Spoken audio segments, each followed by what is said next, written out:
जय गुरुदेव। प्रकृति पुरुष का भेद।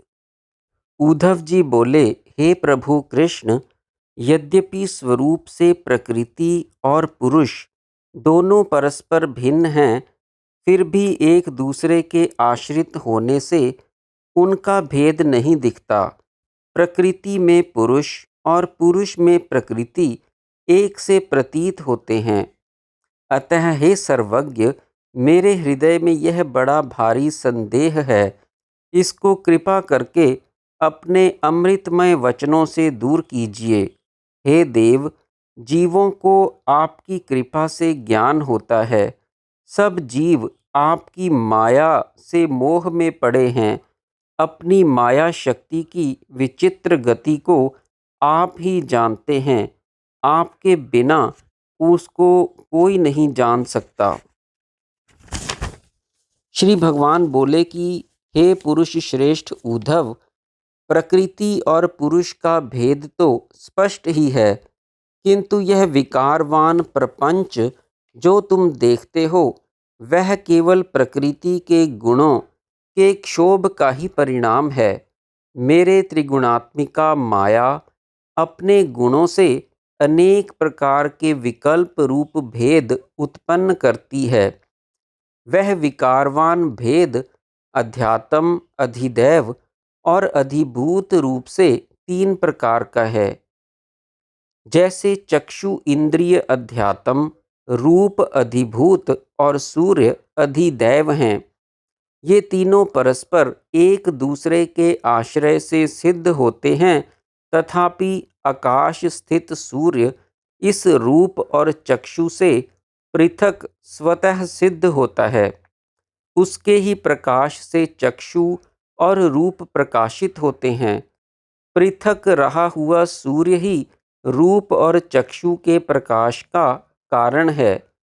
इस प्रकार भौतिक जगत का आदि कारण आत्मा है, जो इससे पृथक है, अपने प्रकाश से स्वयं सिद्ध है एवं इन सब के प्रकाश का भी प्रकाशक है और पृथक है। इस तरह श्रोत्र, त्वक, चक्षु, रसना, घ्राण और चित्त आदि के भी अध्यात्म, अधिभूत और अधिदैव तीन भेद हैं।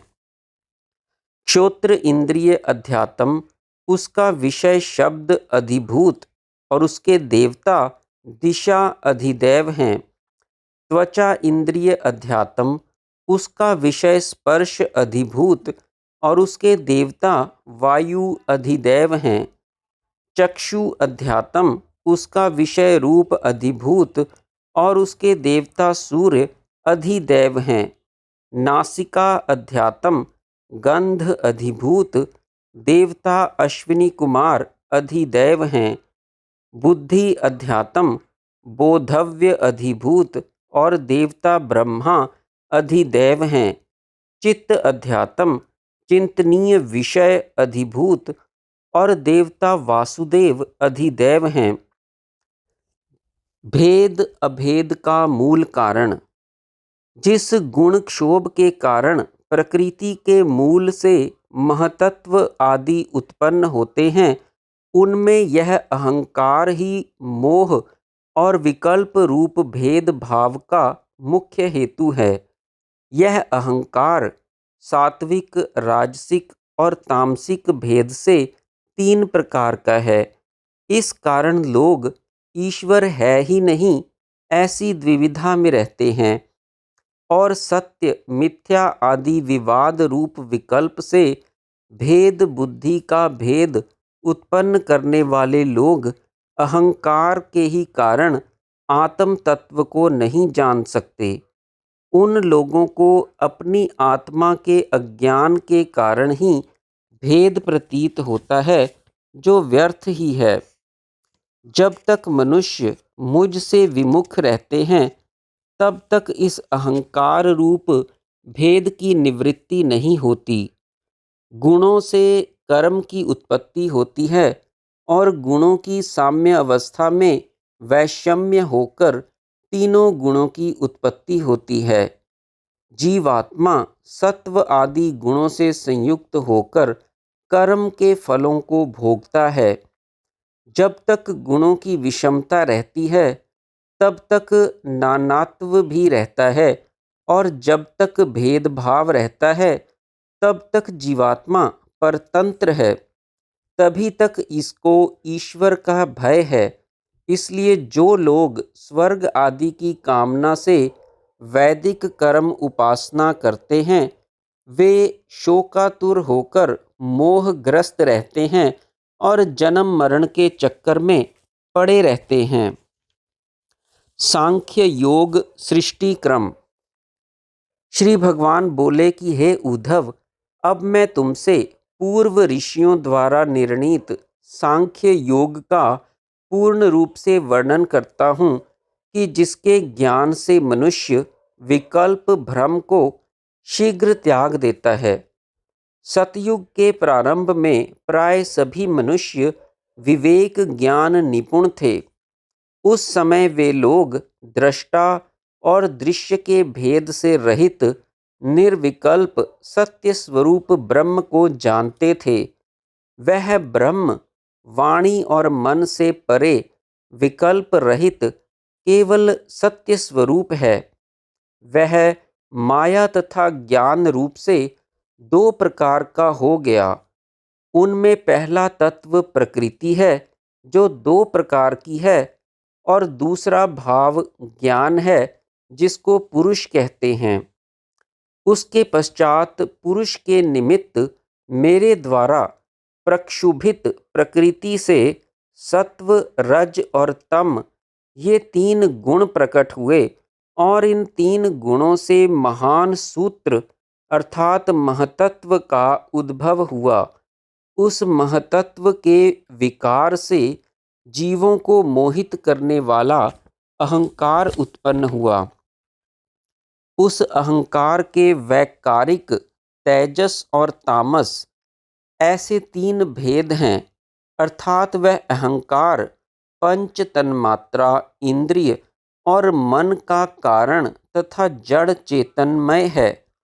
तामस अहंकार रूप तन्मात्राओं से आकाश आदि पंच महाभूत, राजसिक अहंकार से 10 इंद्रियां और सात्विक अहंकार से इंद्रियों के अधिष्ठात्री रूप 11 देवता उत्पन्न होते हैं। हे उद्धव, मेरी प्रेरणा से यह सब कारण परस्पर एक दूसरे से मिल गए। उनके मिलने से मेरा सुंदर ग्रह रूप यह ब्रह्मांड बन गया, और अनंत जल राशि के ऊपर संस्थित उस ब्रह्मांड में मैं स्वयं विराजमान हुआ। मेरी नाभि से विश्व नामक कमल प्रकट हुआ। उस कमल में से आत्मभू ब्रह्मा उत्पन्न हुए, और मेरे अनुग्रह से उन्होंने सब लोकों की रचना की, जिनका विवरण प्रथम प्रकाश में आ गया है। छोटा बड़ा पतला मोटा किसी भी प्रकार का कोई भी पदार्थ जो उत्पन्न होता है वह प्रकृति और पुरुष के संयोग से ही बनता है। जिस वस्तु के आदि और अंत में जो पदार्थ विद्यमान रहता है मध्य में भी उसी की सत्ता रहती है, अतएव वही सत्य है। उसके विकार तो केवल व्यवहार के लिए ही होते हैं। जैसे पार्थिव घट आदि में पृथ्वी सत्य है। जब किसी पूर्व उपादान कारण से दूसरा विकार भाव उत्पन्न होता है तो उनमें पिछला विकार आदि अंत वाला होने के कारण पूर्व आपादान ही सत्य माना जाता है। इस जगत का उपादान कारण प्रकृति, सब का आधार परम पुरुष परमात्मा एवं इस दृश्य प्रपंच का अभिव्यक्त करने वाला काल है। ये तीनों शुद्ध ब्रह्म रूप मैं ही हूँ। इसलिए सर्व जगत का मूल कारण मैं ही हूँ। जब तक ईश्वर की दृष्टि रहती है तब तक जीवों के भोगार्थ पूर्वापर क्रम से स्थिति के अंत तक यह जगत प्रवाह रूप से चलता रहता है। समय अनुसार उत्पन्न और नष्ट होने वाला यह विराट रूप संसार प्रलय आने पर 14 भुवनों सहित अपने कारण पांचों तत्वों में विलीन हो जाता है। जय गुरुदेव।